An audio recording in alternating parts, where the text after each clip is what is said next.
Yes, sir. The slides are visible, sir. Okay, ma'am. Thank you. So, good afternoon to one and all. It's my privilege to address this session regarding the innovative teaching techniques on behalf of the IoT Academy. So, I will welcome all the faculty fraternity to for this session. Those who attend this session, I am grandly welcome to you. So, though we becomes to the faculty fraternity, we come across several methodologies about the teaching that we came across regarding our experiences. But still, some way we have to go for the innovative teaching techniques or methodologies where we can put our ideas and which can improve this education of your educational system along with the part of your knowledge. So let me briefly introduce. This session will briefly discuss about the conventional and the innovative methodologies and the different types of innovative methodologies and their advantages and disadvantages, or where we can put the application so far. Now let me briefly introduce the present scenario. So present scenario, the education plays a pivotal role for the economic growth of the nation. Therefore, since education plays its effective role, that's effective teaching is also very essential for the growth of any economically or the growth for any individually. So now this, but in the present situation, the education, the investment that we put the governments in the educational sector is for very less when compared with your private sector that are putting this investing on the educational part. So now let us see this only revolving around the guest. Know what is the purpose of the education is to gain, not only to gain the knowledge, but also it should gives a deeper technicalities such that it should assist the learner's progress from one level to another. So this is the main part of your education of any system, that it's not only impart of your knowledge into your individual growth, but also it should have give an idea about the technicalities and that it should improve their learning progress also. Now present scenario, the education is in a state of transition. Now that means just we are in the transforming from the education system is presently transforming from one older version to the newer version, where the older version is consisting of only the teacher, that is called a questioning method. That means where the teacher itself or himself or herself will be a speaker and the students will be in a passive mode.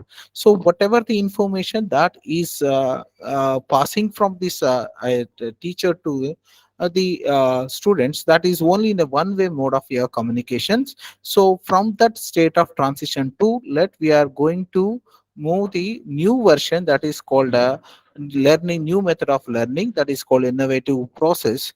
So this is going to be replaced sooner. Now the biggest challenge of any teacher is whether the capturing the student's attention or not, whether his teaching ability or his delivering information, does it put any impact on the students ideas or students knowledge. That means whether if that it is suitable to only for the up to the class itself. That means whenever the teacher left the class, the students does not remember what he or she says in the previous classes. So now this is the case. Now for this to happen, the classroom experience should be redefined, and innovative ideas that make teaching learning methods more effective should be implemented.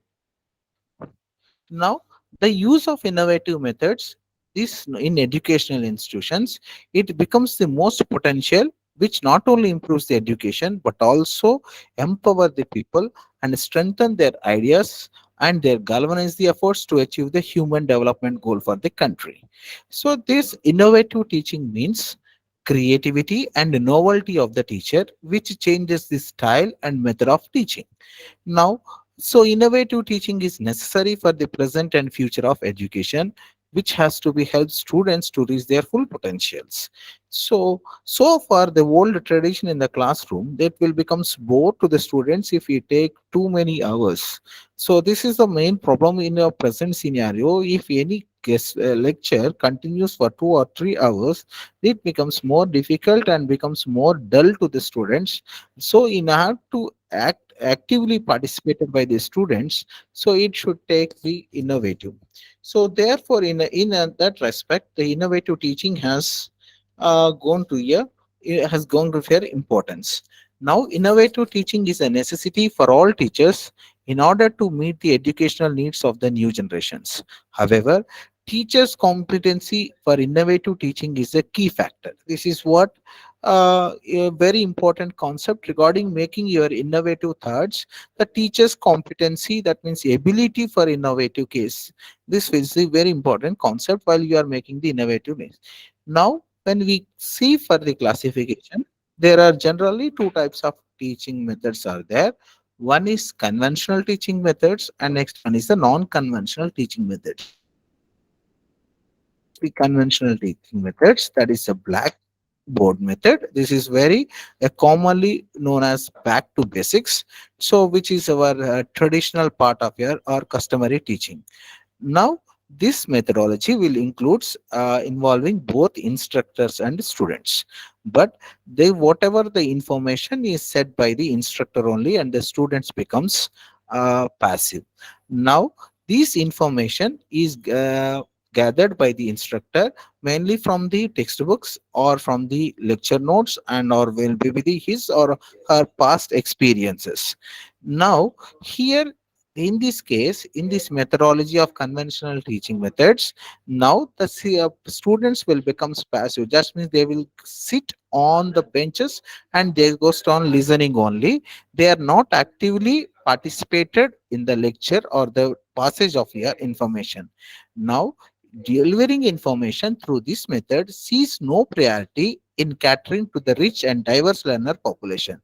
That means this methodology does not develop any ideology regarding or any ideas regarding new developments of a particular concept, right? In particular to the students. That means the students can never think about what this topic will helps you, where it will helps, because the only the information is completely getting from the teacher or the lecturer or the instructor. So therefore the students cannot make the decisions, so only they are going to be passive or to be for oblige the instructions from the instructor. So this is what about their conventional teaching methods. And when we see it about your characteristics of conventional methods, that is from learning is abstract. So that first concept is learning is abstract. So whatever the information is given, that will be overall and it is not in depth because of the various conditions like time restrictions or the development of curriculum of your last subject. So it depends upon the subject wise, and regarding the subject wise the learning will becomes very shorter in view of the subject curriculums also. And next one is the learning is theoretical. Because the instructor time dependence, the learning will becomes theoretical or restricted to the time definitions. Because as we see in your field, in our field, we have the time restriction part, because each and every unit should be completed either it is in a 12 to 14 classes while developing the curriculum. But in fact, whether the student is ability to learn all this entire unit in the 12 to 14 classes, when we in coming to the practical point of view, but this 12 or 14 classes is not sufficient to learn a particular unit perfectly. So it still increases the time, but we don't have the time increment, so in order to learn this, so therefore what we should make generally is it is a theoretical concept. We generally the instructor will lead with the theoretical concept in order to complete their curriculum. So now in these characteristics of conventional methods, the teacher decides the course of learning. So the teacher itself decides which topic has to be decided be the first, and which topics will be the next, and about the curriculum will be made by the teacher itself. Next, regarding in this case of conventional methods, the interactions among students is less, because all the students in the classroom will becomes more passive in this session, so there will be no talkative or there will be no discussions among the various students regarding their development of ideas about a particular topic. And good behavior based on extrinsic motivation. So this is one of your factor, that is what we will call it as good behavior. That means the students behavior also impacts the class. If the students are not in proper ways, so the instructor can be deviated from his or own topic, what he or she should be delivered, and automatically the topic which should be is either may be reduced or even some of the topics may be skipped, because this is a different the behavior of the students will also influence the pattern or the that is conventional systems. So next one is the learning from the memorization. So this is already the thinking is, so already if a particular topic is completed, that means for example, if our take already teaching, a teacher is starting taking a subject, it is already that subject has been taught for several times. Now the teacher will never go upon this. They are already, the teacher will be restricted himself or herself whatever they taught previously for the previous batches. They never expand. Therefore, they are restricted. Therefore, they can be called from the learning from memorization. Instead of expanding the subject, the teacher himself or herself will be restricted to the previous topics what already dealt with several times. So these are the characteristics of conventional methods, and there are several methods that can be used for the conventional teaching strategies. First one is the lecture method, and next one is the discussion method, and C is your memorization, and D is your seat work, that is your exams, and he is the students learn through listening and observations. So these are the five conventional, these are the five methodologies or strategies that come across here conventional methods. So first one is your lecture method. So here in this case, these teachers consider lectures the most effective tool of teaching and learning. The professor condenses the vast study material. That means the teacher will give the vast material and delivers the students in organized structure. So which this organized structure will reduces the burden of the student where to collect the data or about the what the information is necessary, because all the information is readily available with the teacher or instructor that should be passed to the student. Now the advantages of this method is, so these can be made the specific needs of the audiences, so therefore can be used to condense a huge amount of information and can be presented to a larger audiences. So whatever the information can be used, so that can be met for the specific audiences. So and also whatever the information it is gathered, that can be traveled or passed to many number of students also. So that means lectures can appeal to the students who learn best by listening. The advantage is some people will gain the knowledge through the listening mode. Some people will gain the knowledge in reading mode. Some people will gain the knowledge in writing mode. But this is especially useful for those who are gains the knowledge by the listening mode. The disadvantages of this lecture method is, so it is effective communication. The communication part is very important. Otherwise, so the lecture goes wrong. Whatever the teacher is not effectively communicated, that means what is the purpose of the communication or objective, it should not met by the concerned faculty or lecture members. So hence the lectures will maybe goes wrong. That means it cannot be understood by the students. So and moreover, reading of the slide is not becomes more effective. So it depends upon the ability to explain the whatever you are presenting on the slide. Next one is the students are becomes passive. So throughout the number of hours, the students are always be passive, and they are not able to, since they are becomes passive listeners, they cannot give the feedback to the teacher in a proper manner, because they didn't understand what is the important concept and what is it. So they will give a feedback which is not in a organized structures. sometimes. So teachers would presume that all the students some know. What we usually think is, after completion of the class, you just keep your heads whether you are understand. Every student's head will be nodded. Yes, I understand. But the effective way, whether they understood or not, will comes into the picture when we put the questions either in the same hours, or it may be in the next hours. But many of our people will face a very big challenge is whenever we go to the next hour or next day class.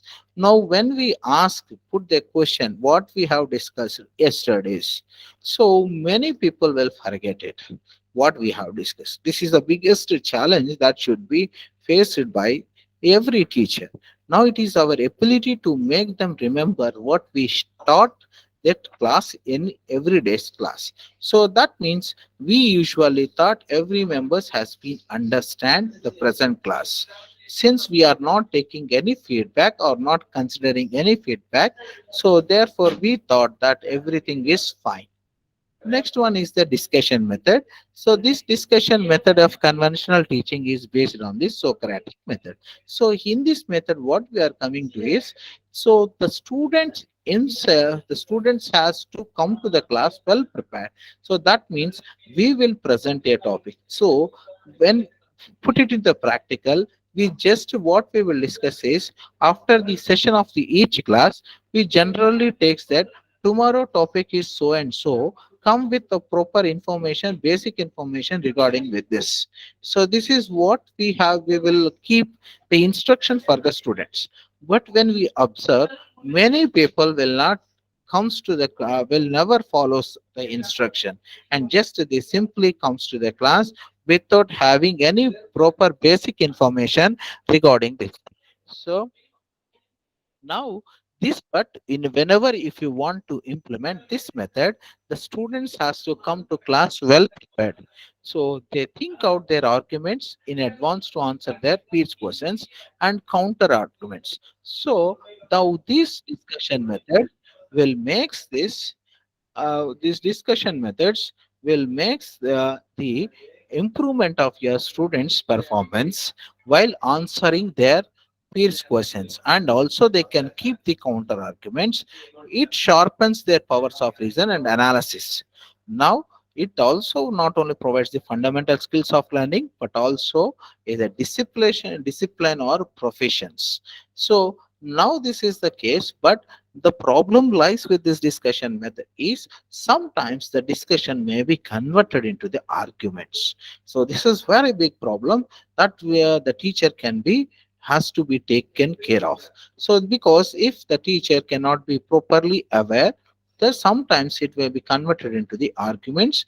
Even if they are not controlled, they can keep here in its heated arguments, which never be which will becomes adversely affect their performances too.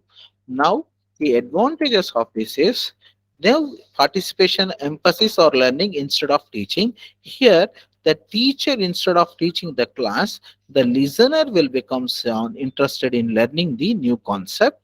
And so, since many members are involved, so therefore participation of this every student will be taken place, and so which improves their communication skills. That is either in training and learning and development of your democratic way of thinking. That means giving the respect to the others' opinions also. So, and the spirit of the tolerance is also improved or inculcated. So these will become the advantages, but when we put into the what we so far is this discussion method. Now but the disadvantages is, certain of this thing is applicable to certain subjects but not all the subjects, like as of mathematics. So since all the mathematics we are able to ask to do solve the problem, but we cannot ask to discuss it.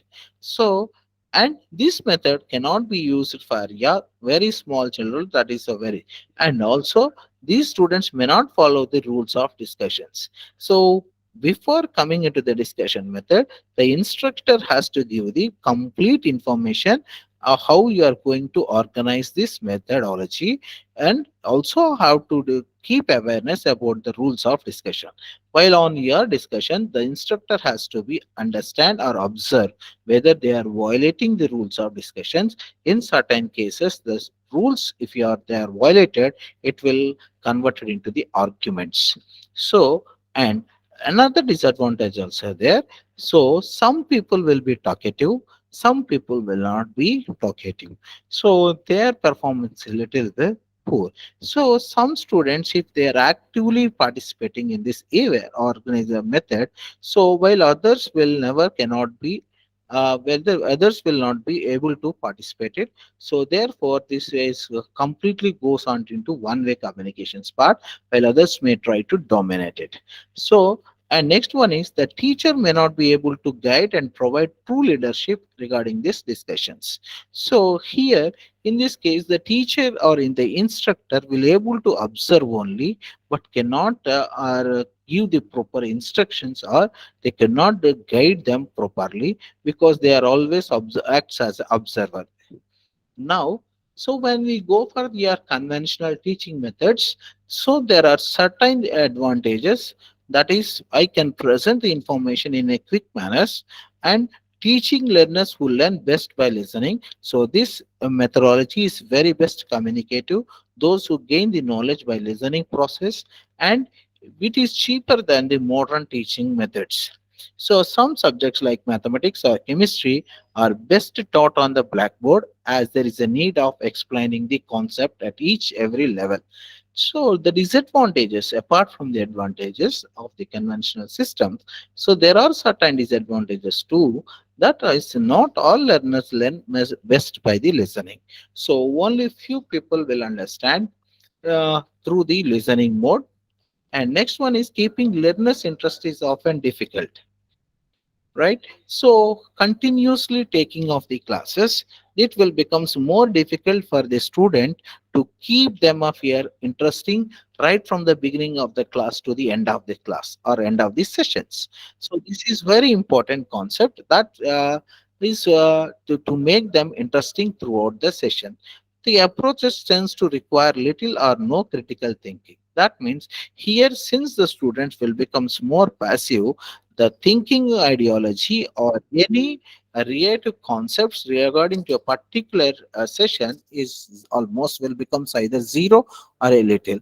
The next one is the approach assumes that all learners learn in same interpersonal way.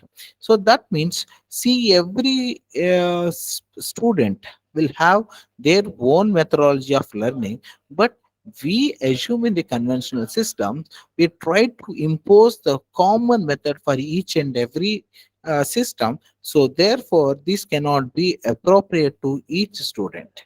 So that is the some of it becomes a disadvantage of your conventional teaching. And next one is your non-conventional teaching methods.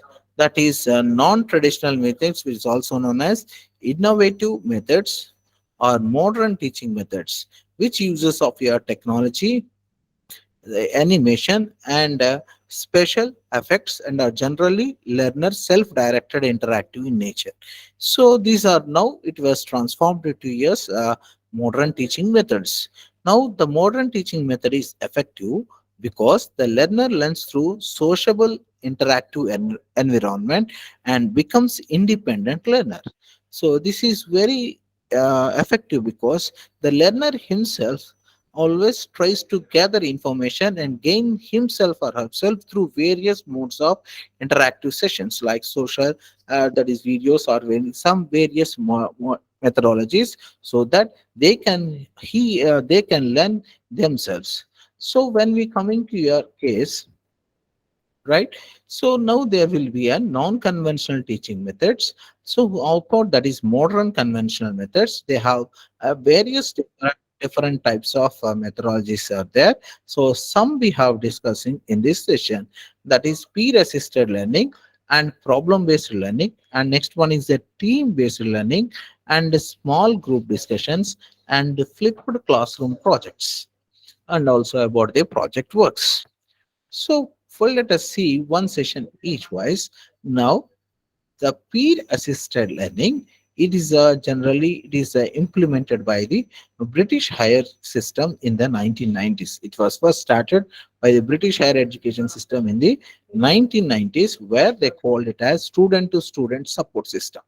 Now, in this system, what they have implemented is some students are identified as your PALs, that is peer assisted learning leaders within their classrooms. So, for the selection of the PAL leaders, their conditions is academic brilliance of the student and good communication skills are the main majorly requirements for the selection of your PAL leaders. So once these PAL leaders have been selected, now these leaders are responsible for the learning of others in a classroom. Now, whatever the information apart from the classroom, regular classroom, this additional information will be taught or by these to these PAL leaders, and these leaders are responsible to train the other students. So these leaders are trained for their role at the beginning of the semester with an induction course. So this is a continuously process beginning from the beginning of the curriculum. Now these leaders would be chosen from the same classroom of students to which leader would belongs to. Now a PAL coordinator will be appointed, which from the faculty session will observe the work of the PAL leaders and give them the feedback on their performance. Now, here in this PAL leaders will be selected in different domains. That means their leaders selection of learning knowledge depends upon themselves, not on the curriculum. So now what this program will create is this PAL program, that is peer assisted learning program. It will create a better teaching learning environment for the students to learn this subject. Here that means the students choice themselves which subjects has to be learned first. That means their choices are being given. So now the students option, it is the students option where they what they are required, that will be selected by the student, and that are trained to the PAL leaders, and the PAL leaders will train them. So now these, since the PAL leaders will knowledge will be amplified and boost their confidence. So in this case the students cannot going to learn all the subjects or all at a time. So they, when whatever they becomes they feel they are difficult, and whatever the subjects they are ready to prepare or they are interested, that can be selected. So that can be selected and that can be prepared more apart from your curriculum. So students can learn both basics and complicated concepts easily. Now PAL leaders are able to share simpler and better techniques of learning which can boost their performance of other students too. So this is your peer assisted learning program. So just in our case, we called them it as class leaders, but the provision of your class leader is to maintain the class itself, not for learning any subjects. So this is presently has been implementing in your outer state. So, but in our education system, I don't think it is a better way because it depends upon the curriculum that we have designed. So every university or every college has their own curriculum. So based on this curriculum pattern and the number of working hours, these program can be designed or can be implemented. So the next one is the problem based learning. So researchers have proved that the problem based learning to be a total education strategy based on the principle of using real world problems as a starting point for the acquisition and integration of new knowledge. So, this research have been proves that the problem-based learning will becomes the more acquisition and integration of the developing of the new knowledge. So, which helps in improving this critical thinking skills and also the problem solving abilities and also improvisation of communication skills. So all this problem based learning, through the problem based learning, so we can improve the students critical thinking skills and problem solving abilities. Now in this problem based learning, we will make that small number of class sections into small group of learners, right? So each student takes on a role within a group that may be a formal or informal, and the role often alternates. So it is focused on the students' reflection and developing through this learning, not on the debates or not on the completion of tasks. So this is the problem-based learning process where we will use. We will make a small group of entire session into small group. So of leaders, that's all small group of members. So each member has to assign with a particular task. So when we see it, this problem-based learning principles, there are certain days there is contextual learning and collaborative learning and a constructive learning and a self-directed learning. So what about the contextual learning is? It is the constructive theory of the teaching and learning process. That means what we called it as an context based. So let we will use this a small instant, that means their own experiences, this will be created. Now in this learning, students are able to construct their meaning based on their own experiences. So that means they have to develop their own concept based upon their own experiences. These contextual learning includes internships, service learning, and study the abroad programs. So these are the some of your examples that come under the case of contextual learnings. Now coming to the characteristics, what is the characteristics of your contextual learning is, it is emphasizing the problem solving and also encourages the students to learn from each other, recognizing that teaching and learning need to occur in multiple contexts. So this is simple, not in a simple manner. This contextual learning must be encouraged by both, from both sides, that is from instructor side as well as, yeah, the learner sides. And next one is the collaborative learning. So in this collaborative learning, that is the students will help each other. Now that means there will be some activities in this process of learning where learners are working cooperatively in groups. Now, which these activities or collaborative learning develops higher level thinking skills in students and also boost their confidence and self-esteem as well. Now, the meaningful task that involves students participating in negotiating roles, responsibilities, and outcomes. So, these are the some of the character features of your collaborative learning. And next one is constructive learning.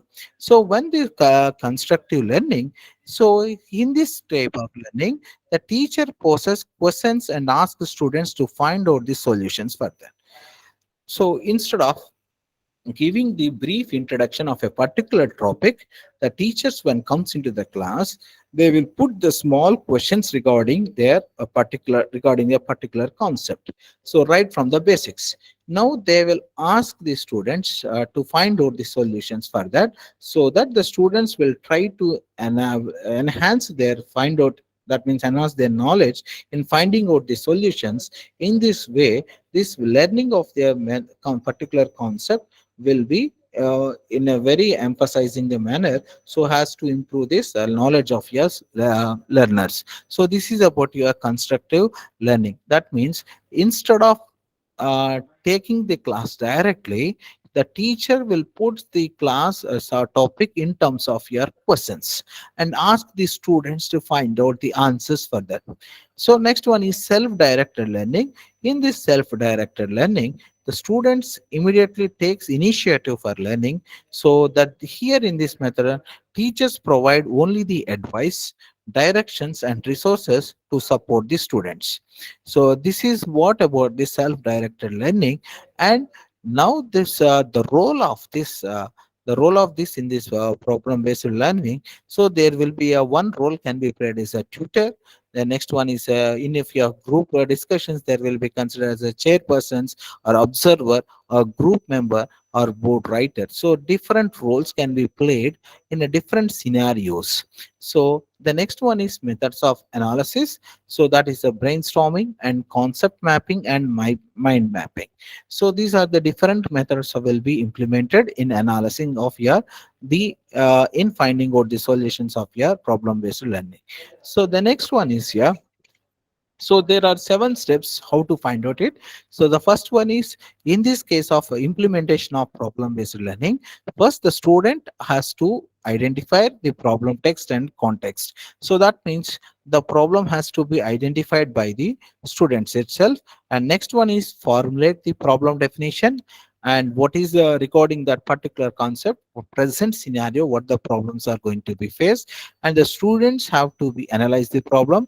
And finally the restructuring, and that means the problems, how many problems are going to find out or and going to occur, and there must be restructured, and from that reformulating will be there. And then from each problems we are going to find out the goals. And in order to find out the achieve the goals, there must be either individual research or here and a study should be taken, and finally the evaluation process has been evaluated. So this is about here a problem based learning. Next one is the team based learning. So whatever the difference is problem based learnings, all the problem learnings each here we will make them into small groups. But the difficult, what is the difference between the debates as well as the difference between the right? And the next one, difference between the debates and this is it is not concentrated only the conceptualization or development of the student, but not the result of the student. Whereas the debates we will find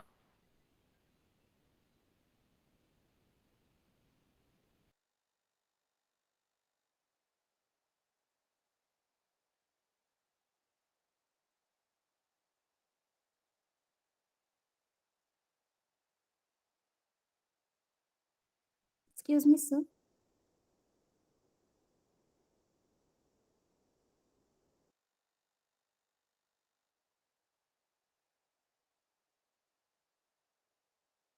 Excuse me, sir.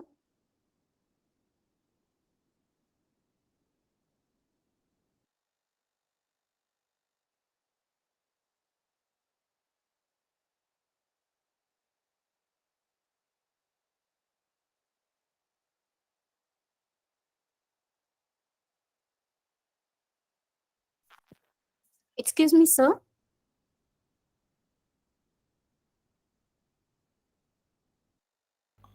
yes ma'am. Yes, sir. We were not able to hear you in the middle, so that's why, sir. Oh, okay, right ma'am. Yes. So next one is the team-based learning. So what is the debate difference between the debate and the team-based learning is debate concentrates on the performance of your individual and finally the conclusion. Here we are not going to find out the conclusion and about the case. We just focus on the improvement of the student. So that's all. So here in the team-based learning, so we make the groups simply. Now the teacher will provide the objectives. Now the teacher will gives the certain objectives and certain problems to the small groups. Now the group members has to select it on the on their choice. Now so group should be then they have to do the work and they have to discuss among themselves, and finally their roles what should be done, and finally the conclusion has to be drawn by the concerned group members. This is what about the team based learnings. In the problem based learning, this problem has to be identified by the members itself only, whereas team based learning, here the teacher will give the objectives, certain objectives and certain problems that members, the group members has to select it from the given objectives and the given problems, and thereafter the students has to go for the group work, and finally they have to prove, and finally they have to give the conclusions. So but here while making the groups, the teacher has to be very careful. This is, and they should be down on the four principles. That is, group should be properly formed. That means that while selecting the groups, their performances should be trained and it should be included all the members. That means it should not be unbalanced structure. So next one, students are accountable for their pre-learning and for working in teams. Here, the teacher is only making the role of an observer or an giving an advice. What the complete responsibility lies within the students. That means the students are accountable for their pre-learning and for working in teams. Example, in our project works. So here the guide itself will give the instruction and they will has to follow, whether the thinking where this implementation completely lies with on the students evaluation and performance. And simply next one is, team assignments must promote both the learning and team development. Here the advisor or the teacher will has to observe the individual performance of the students as well as the collective performance as a group. So this is the responsibility of the teacher, or this is the case. Now students must receive free from here the feedback. So when you are implementing this team-based learning, now let us take in this case of the only the selection of certain subjects. But this scenario is difficult in our system, because in our systems, because we usually work daily 6 to 7 hours with 4 or 5 subjects, right? But here in this implementation of team-based learning, one subject for one day or two subjects for 2 days, that is different timetable and different curriculum. They are not going to handle all the subjects during all the days. So this implementation has to be done on that basis, but not on the basis of our curriculum, because our curriculum includes 7 hours, 7 hours with seven different subjects. So each subject will have the 50 minutes classroom. So this is not possible to learn within the 15 minutes. So when you want to implement the team-based learning, so this is a pre-class. It was classified into 3 days. That is a pre-class, where the pre-class is about to the study of basic concepts. These study of basic concepts depending upon the individual study. So that means every student has to come with proper preparation by before the starting of the class. And next one is the ready lines assurance process. Here we are not going to discuss it, just we are giving the work, we are giving the simple problems to work on it. So here the work depends upon different classification. That is, first one, individually we are going to conduct the test, that is like a slip test, and next one is the group test. So next one is a written appeals, and the next one is finally stage is what are the tutor clarification. The tutor has to classify about all the test results and their performances analysis by the tutor classification, which generally take around 45 to 75 minutes less. And next one is major. After this is if they are ready for your work, and then we are giving to our work to this work is ready to for the application oriented activities. So this is application, that means this is your our work. Before giving to the actual work, their students has to be ready with their basics as well as with their simple problems. Then they are going to face the original problems, and after that they reviews their performance after the class completion, which is done by the peer evaluations. So when the another stage of is small group discussions, here the small group discussions provides opportunities for students to speak in front of others and to receive feedback from teachers and peers. So these groups can be effective learning situation in which students learn from their teachers and interaction with each other. How group discussion increases active participation of students and also leads to a self-directed learning. So whoever these drawbacks of less articulate and shy, this they will be more able to contribute. And from these small group discussions, students learn from each other. So everyone gets more practice at expressing their ideas. But here, the two-way discussion is almost always more creative than individual thoughts. But keep the teacher who are going to handle this small group discussion. we must be aware about that these discussions must not be converted into the heated arguments, and there should not be, that means the discussions must be held in a convincing manner, not in the argument manner.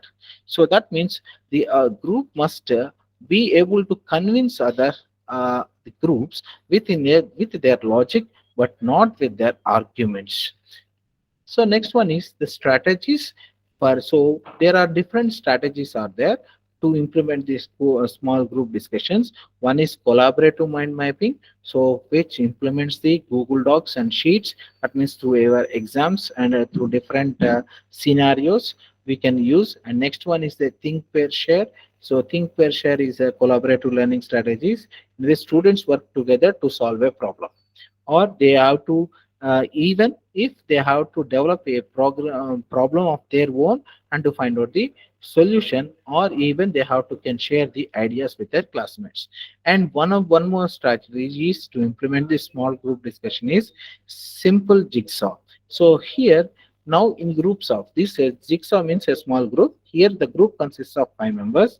Now this group is given to a general topic to the discussion, and each participant takes a turn discussing it from the viewpoint of their unique reading. So that means every this jigsaw will consist of a group discussion for giving a particular topic, and from this every every student will read their particular topic, and they have their own ideas. So in these ideas they are going to represent in this manner, they are going to represent their own ideas. And next one is debates. So in this discussion method, the entire class is divided into two groups, that is of participants, that is who will then debate a topic in a reasoned and organized fashions. And next one is the flipped classroom projects. So this is one more advanced version, that is a flipped classroom is an instructional strategy and a type of blended learning that reverses the traditional learning environment by delivering the instructional content offline, often online outside of the classroom. Here what I will see is this is the before class, the student. Now the instructor will gives the instruction that tomorrow we are going to read about this so and so topic. So before commencing the next class, go through the basics of your class. Now the student will go to the out of class, they will collect the information regarding using either different available information, either their web browser or things. The students will collect the information. Now that means in this out of class, the students will get acclimated with new concepts and terminology through digital media. Now the students will note down the few points and just we will come to the class. So once the students will come into the class, instead of teaching the class, now the class is converted into the discussions mode. Now whatever the students have read through this portion, now they are going to discuss with 1:1 measure with the teacher. Now the teacher will give again post some questions regarding their observations, and again the student will go and find out the solution through again web browser after this classroom. So now students continue checking for understanding of the concept through higher order applications. So this is what we will use generally implemented in the flipped classroom.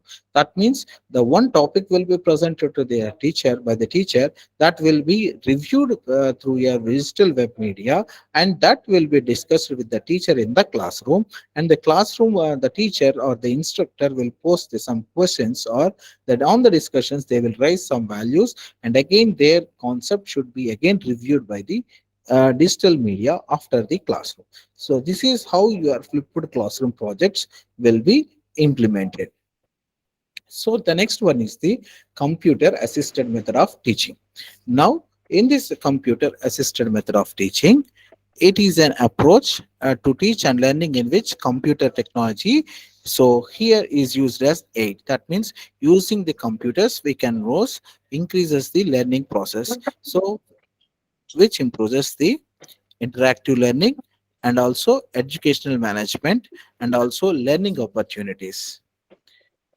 The advantages will be the motivative learners and provides consistency in presentation and can adjust difficulty to level of the learner. so can maintain records of student performance. So and also provides the immediate feedback that like your webinars or your seminars which are conducted online, so this can be presented and they can be collected the data through your computer assisted methods. The disadvantage is the equipment and software can be costly and development takes the time, but and also the not comfortable or for every student, and sometimes the software requires training for the teachings. So this is about here the advantages of non-conventional teaching methods is very effective learning leads to long-term knowledge and effective for students who don't work well solo. That means it is a group connectivity and develop teamworks. Disadvantages is the hindrance is not possible every time and every subject it is not consistent, and the group must be small. If the group is very large number, it will becomes not effective. And students who are academically strong may provide more input and have a better participation than other students. That means those who are curiosity is more, they will actively participate and may sometimes they may dominate the others also, which creates imbalance among the students. So when we see the content is established by a curriculum by the conventional teaching, whereas non-conventional or improvised thing learners will decide the topics. And content, when you see the conventional, learners will have the limited information access, whereas non-conventional method, the content can be accessed unlimitedly. So and topics of study are typically isolated and disconnected from each other, but there is a connection between the various subjects. So here the learners memorize facts and occasionally analyze. That means only the recollection of the information is possible in the conventional, but analyzation of the topic is not possible. But here, all the improvising or advanced concepts, only the analysis is will becomes predominant than the memorization. And when coming to the instruction, only the teacher will give the conventional teaching. Will in the conventional, teacher will give the information, will and drives them. But here, the teacher will become in the non-conventional or advanced. The teacher will becomes only facilitator, whereas the teaching in the case of instructive process, whereas non-conventional, that is advanced or modern method, teaching will become a constructive process. So in this case, learners complete short isolated activities. That means there is no group connectivity between the students, therefore individual work will be improved but not the teamwork. Whereas here in the case of non-conventional cases, both the teamwork and individual work can be improved. And next one is classroom environment. So the classroom is officially oftenly silent in this conventional methods, and usual only individual work is assigned. Whereas in this case, workplace with various activities, the group activism as well as the different members can be collaborated. Next, assessment, which is very important. So learners take paper and pencil. That means the assessment can be done in the conventional through your exams, kept secret until test time. Now, teachers are primarily accountable for learner learning. That means if the examination failures, if a student failures, then the teacher is responsible for them. Now, learners are extrinsically motivated by the result to get good grades. That means they are forcibly provided by the teachers to get the good grades. That means there is enormous pressure on the in this conventional teaching system for the assessment modules. But where in the case of non-conventional methods, they are they who own research, and if the feedback is not and their peers throughout a unit, they will have multiple opportunities. And here in the assessment, teachers and learners both are accountable. Not only the teachers, but both teachers and learners are accountable, and there will be less pressure on them because the learners choose their objectives. So when we see it, conventional teaching methods, there will be a direct instruction and lecture, and students learn through listening and observation. Whereas a non-conventional, there are several methods are there: hands-on activities, student-led discovery, and group activities. So these are uh, some of your activities or non-conventional methodologies. So finally, we can conclude this: traditional teaching methods have been used for centuries to teach students, but the present generation is required to change it to develop the comprehensive, communicative, and technological way. So So conventional teaching methods make students uninterested in class, discouraged, bored, and stop trying in accomplishing task. So, but these issues are overcome by making the teaching learning more interesting. So, with the development of such activities. So, thank you once again.